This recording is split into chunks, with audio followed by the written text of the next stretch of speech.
Today, we want to discuss a new class of AI models that are deeply rooted in space and time, a new era of AI, if you will so, that's not only book smart, but street smart. And think about it, we trained the world's most powerful models on written words. And it was a decent starting point. It was readily available data.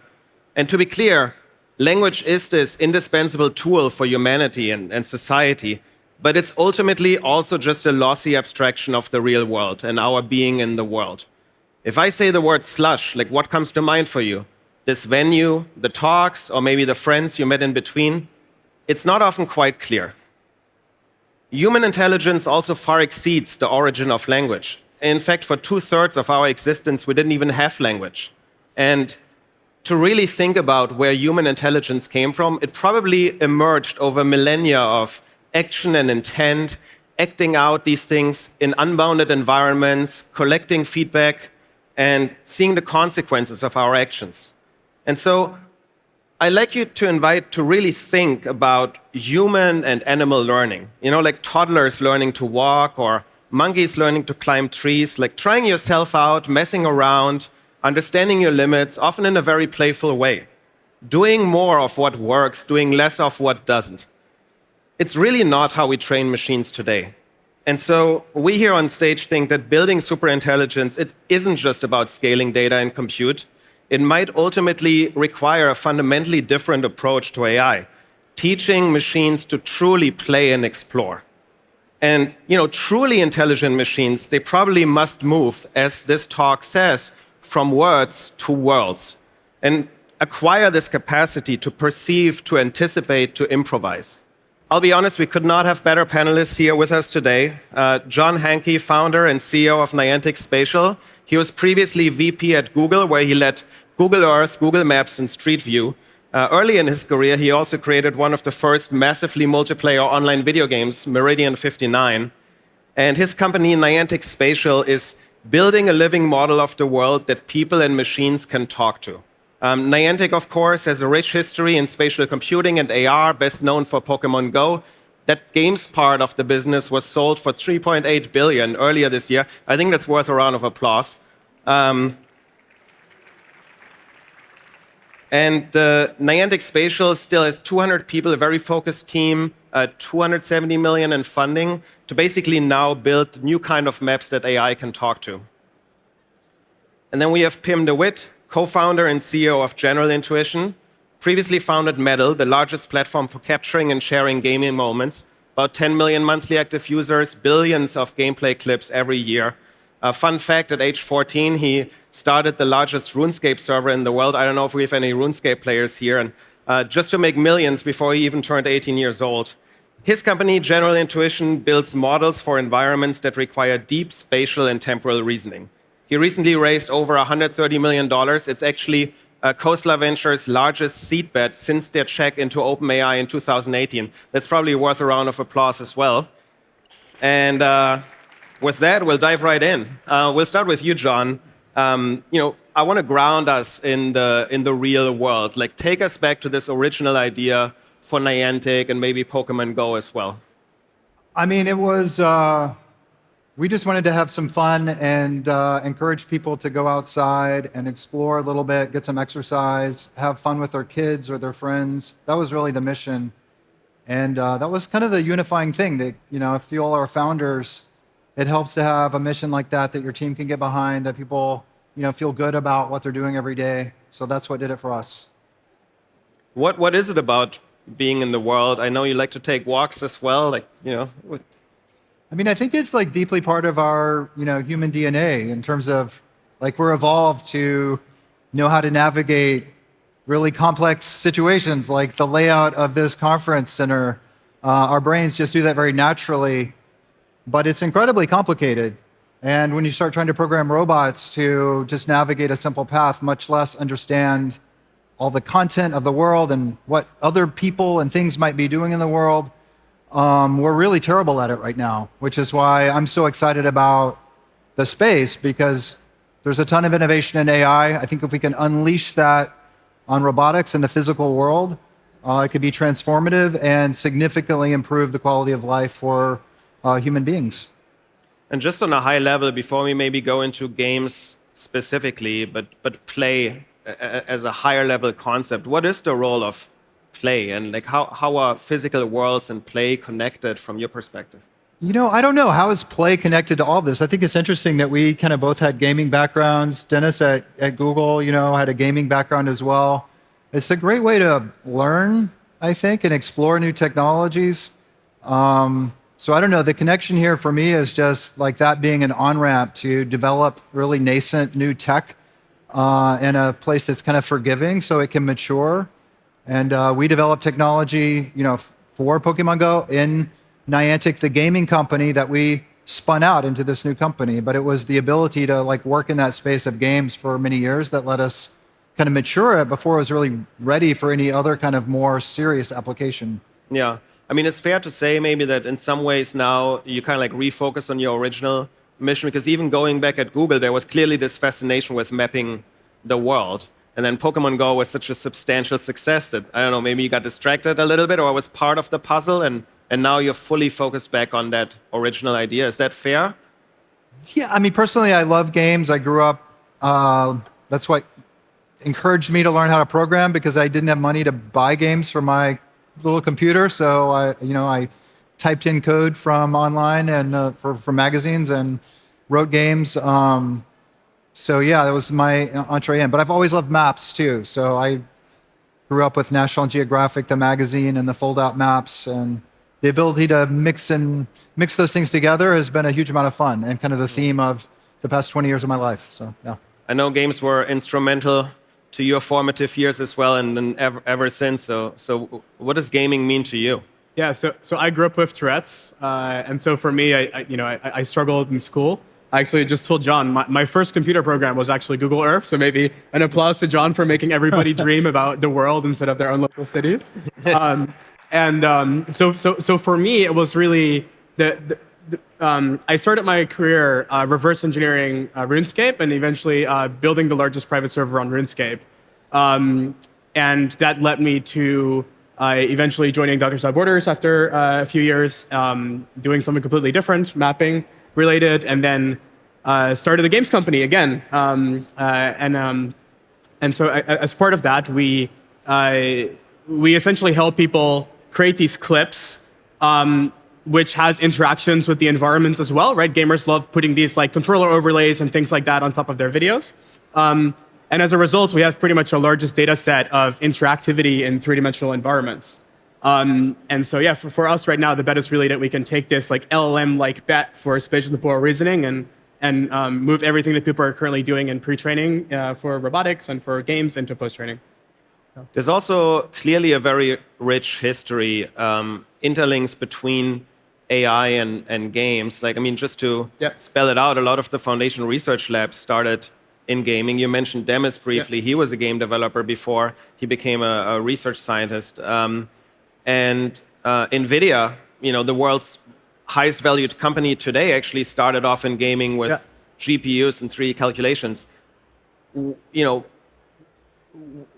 I think AI entered for you maybe over the last couple of years. When you think about AI in gaming, what was the impetus for transitioning now to leveraging that game data to solve AI problems, and what was the inspiration for general intuition? Yes, so maybe it's good to start by really explaining how do text-based language models work, right? So they generate a piece of text, then they take what they generated and they run it through the model, and then they predict the next token or the next word. That doesn't allow for any observing of the environment to change, right? So this is called autoregressive modeling. You're using the output of the model to model the next sequence. And so as a result of that, there is no sense of interaction. The environment has no way of, the generation has no way of actually adapting to its environment in real time. And that's just not how the real world works. So as humans, we invented text as this way of compressing the world around us, right? We needed to communicate what we were perceiving with each other in a common understanding. And as part of that, we compress essentially what we are perceiving down into words. And then we modeled that. And by the way, that's incredible. We modeled a compression method that we invented as humans, and we produced one of the most beautiful systems ever invented, right? And now I think what we need to do is take the lessons from how we modeled those systems and transfer them into modeling systems that actually represent interactions of how the world works. And the world is fundamentally spatial temporal, right? We perceive three-dimensional, and text isn't. And so, and games is just, the physical world just has a lack of ground truth data on three-dimensional interactions, right? And so I'll maybe explain. If you try to maybe start with like a YouTube-like data set or a video data set, you kind of have three problems. The first problems is that you need to solve. So most YouTube videos, for instance, are recorded with a mobile phone or a GoPro, and so you have to solve for pose estimation. The problem with that is that it doesn't necessarily generalize super well to every environment. So that's information loss event number one. Information loss event number two is that you don't actually have the inputs and the actions. And so as a result, you have to guess them, or you have to hire human labelers to do it. And the third is that your actual spatial temporal reasoning is largely dependent on like where your eyes are actually looking, which that those systems actually don't capture. It might perfectly capture a part of your vision, but you might be looking right when you make the decision. And so when you're playing video games, you're essentially simulating those optical dynamics with your hand because it's the only way to actually look around and do these things. And so our bet is really kind of like the weighted anthropic hard focus on code, that you can start by learning from this spatial temporal reasoning in video games and then transfer it out into other applications. And that's why we're starting in video games. And then, but because we're sort of taking the LLM bet in a way, in terms of just like large-scale pre-training on this data, the bet is that we can just get all the data that that labs are getting, but we just need a lot less of it because we already have this really, really good base.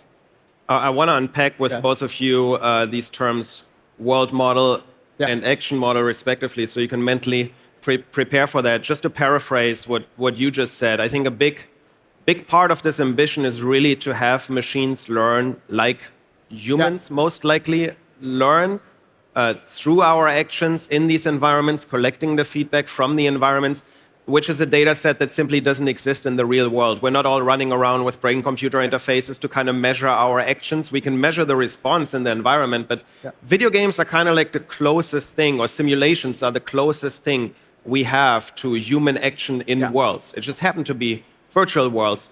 But the theory is that if that can generalize, then the real world would just be n+1, so to say. But let's try and, because these are like very, I think, vague terms actually, and like terms that are used in many different ways. When you think about world models or geospatial models, John, like how would you describe those and why are they worth pursuing? Yeah, the thing that we're pursuing is different than what Pim is doing, which is incredibly cool.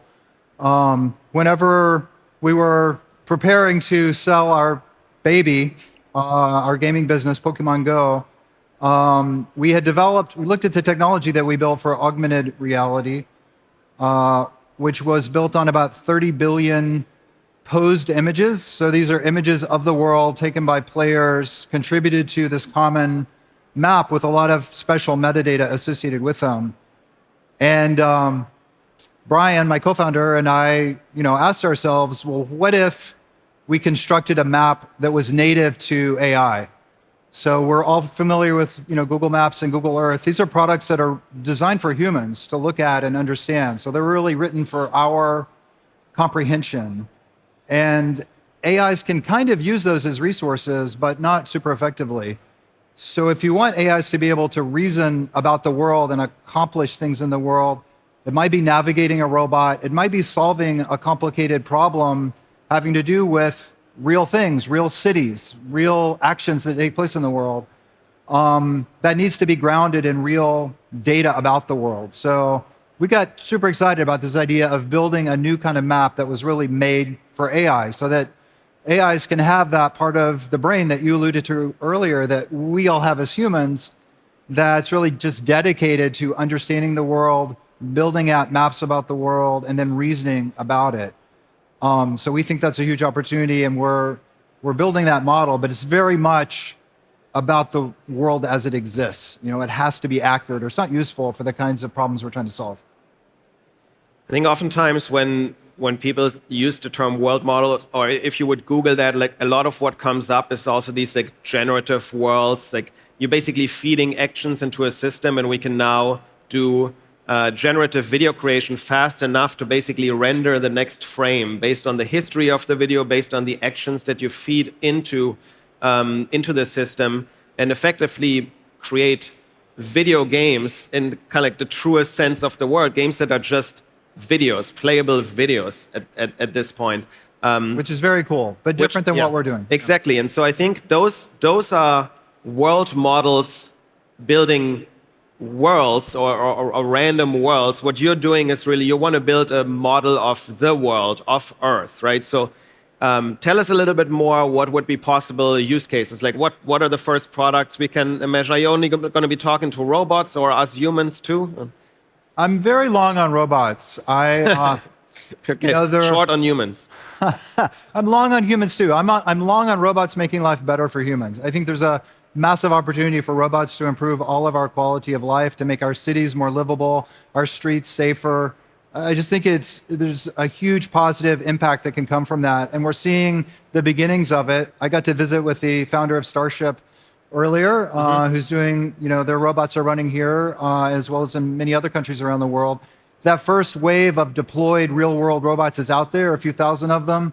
But if you talk to companies, like Tesla, like others in the humanoid space, they're talking about millions of robots over the next few years. And I really believe that's going to happen. Jensen Huang said it's the next, I think he said $3 trillion industry. He believes it's going to happen. So I would encourage all of you to think about, what kind of opportunities is that going to create for your businesses? What kind of impact is it going to have on your own personal life whenever this kind of labor force is really brought to the world? But I know we need cleaner cities, we need cheaper housing. There's so many things that I think that kind of resource can help us achieve. But it needs to be, spatially aware and kind of geo-grounded. And we want to make our contribution to that in that way. Awesome. A cousin, I think, of world models are action models or action policies. Pim, like what is that? Yeah, so an action policy or an agent, as most people know it. So these agents, similarly to world models, they develop an internal understanding of interactions in the world. And they learn to, instead of predicting the next word, they predict the next action or sequences of actions. And so, for us, like one application that's interesting to talk about, for instance, is when DeepMind originally did AlphaFold, is they originally tried to get an AI to play Fold It, which is a game about protein folding to generate more data. And so what I'm personally really excited about the scientific application. I think if you can, right, you can represent a lot of scientific problems in 3D. And if you unblock spatial temporal reasoning or an agent that's capable of spatial temporal reasoning, especially if you then pair that with real world physical data, it's kind of the other side, right? The problem is the environment, and the solution is kind of an agent that's capable of perceiving that world and using initially also, for instance, the chain of thought reasoning from LLMs. I think you can really generalize a lot of these domains in a way that you can't generalize them today. And so I think robotics is a great application, but like long term, what really excites me is also the scientific application of these models. So basically, when you have, let's assume you have the perfect data set about actions, human actions, and the world's response to these actions, then I guess world models would basically be generating a world given the action, and then action models would be the inverse, would be generating actions given a world and given a reward function. So maybe one way to think about it is in a world model, you essentially take in actions and you predict frames, or you might predict in other domains, but in our case, you predict frames. An action model is you take in frames and you predict actions, or you might take in frames with text conditioning. So you take in frames text and then predict actions. And so, and then with text, right, you can take in a text and you predict text. So this is kind of, these are the modalities, and it's a lot simpler. A lot of these are also just transformer-based models. So it sounds very complicated. I encourage everybody to read into it. It's really not. So why are we so obsessed with language models then? So language led to so many incredible breakthroughs, right? Like it's how scientists collaborate, right? It is a common understanding that led to, right, physics, math, like all these fields that were built on top. And that's, I think, also why you see LLMs excelling in these types of like code domains and math domains, right? And so now it's the turn to do the rest. To one up. Yeah, I would add on to that. I mean, a lot of what we're doing is really building on the success that has happened, with language model development. Not to mention the $1 trillion plus of infrastructure that's being created to support the models. But one of the things we do in our Made for AI map is attach semantic content to every voxel in the mapped space using vectors that attach to these ideas in the language model sense. So that means you can have an incredibly refined understanding of the world in three-dimensional space. And that's really because of the advances of language models. But that gives a robot the kind of perception that people wouldn't have dreamed about, 5 years ago. So these things are really coming together in a transformative way.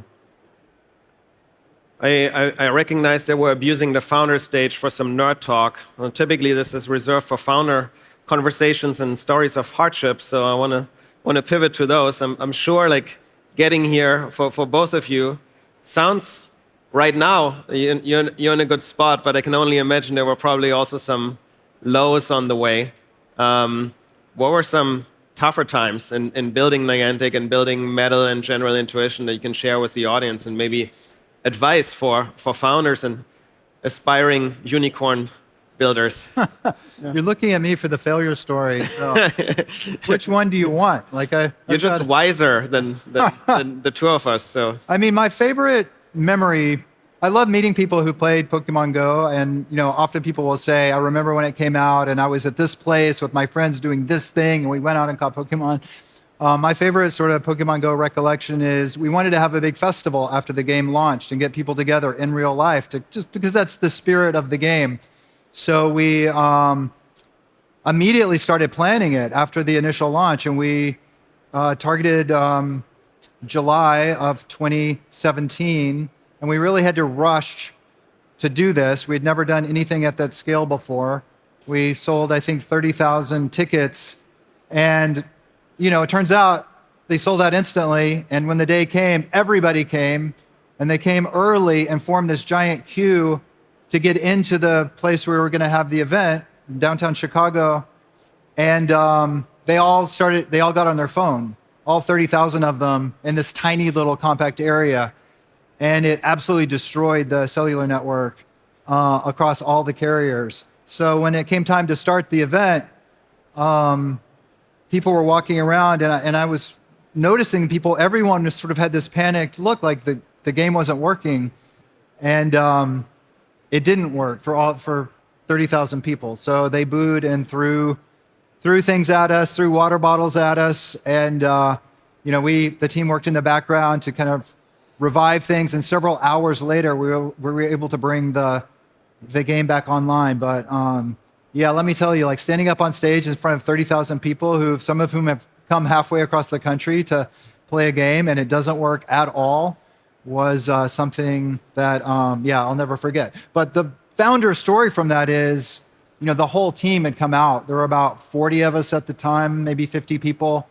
And we all were working, various aspects of the event. And we all experienced the rage of these unhappy players. We all experienced the tension of trying to find some solution to it and figuring out ways to give rebates and refunds and just talk to people. And then finally, we experienced that sort of triumphant moment of like getting it sort of back online. So it was a terrible day, but it's something that in the company that became like a cornerstone of our culture. And we referred back to it, for years as this formative event where, we were tested and we kind of failed, but we rebounded from that. And you just have to have those experiences. It's going to happen. And if they're not, you're probably not trying hard enough. You're probably not pushing, taking enough risk. But it certainly feels painful in the moment. And you can always blame Cloudflare. Yeah, I think I think for me, so growing up with Tourette's, I think video games were a very special place because it was like the one place where, growing up with Tourette's, you get bullied a lot in school. It gets, it's not very fun. Video games, you don't have that problem. You can just, you can do things. You're not at disadvantage really very much. And so I think my personal story is I think that there is a real chance that like video games are kind of like this last weird place on the internet.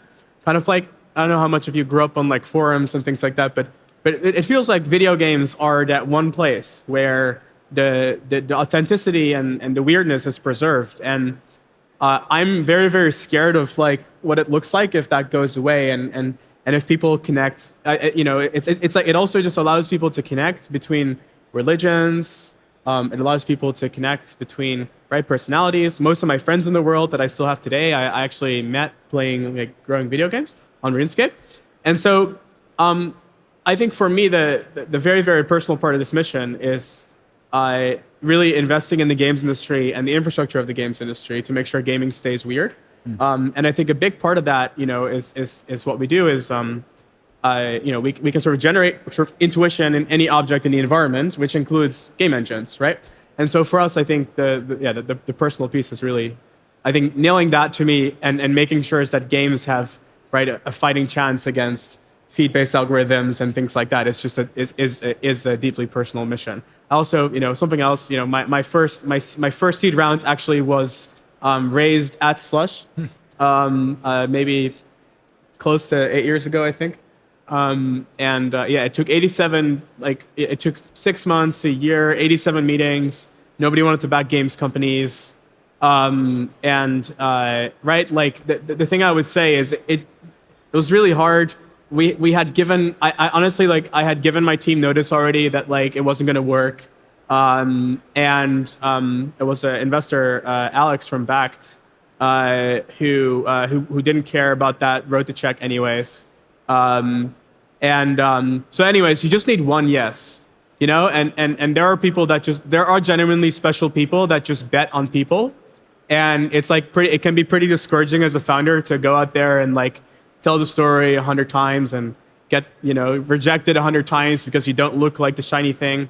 And then you meet one very special person or a group of special people that kind of just make it all make sense. And I would just encourage everybody sort of looking at that, right? That's just how it is. And when you look back, I think where we're at now, when you look back at those times, it's now looking at any problem in comparison to that, they look simpler.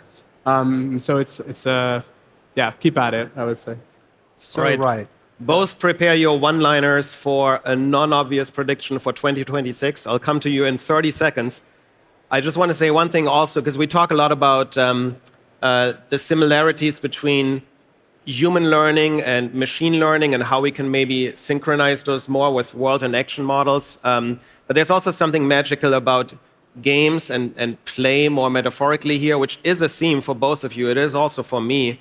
Some people go as far to say that you really only learn, as a human, you only learn during play, when the stakes are low. It's kind of like evolution's way of keeping the expected error low while maximizing informational return. You kind of want to learn how to get up on that tree before the predator comes around. And so play is great for that.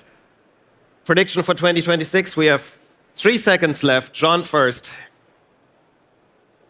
Pim. Pim. I'll have a birthday. I'll have one birthday that year. Okay.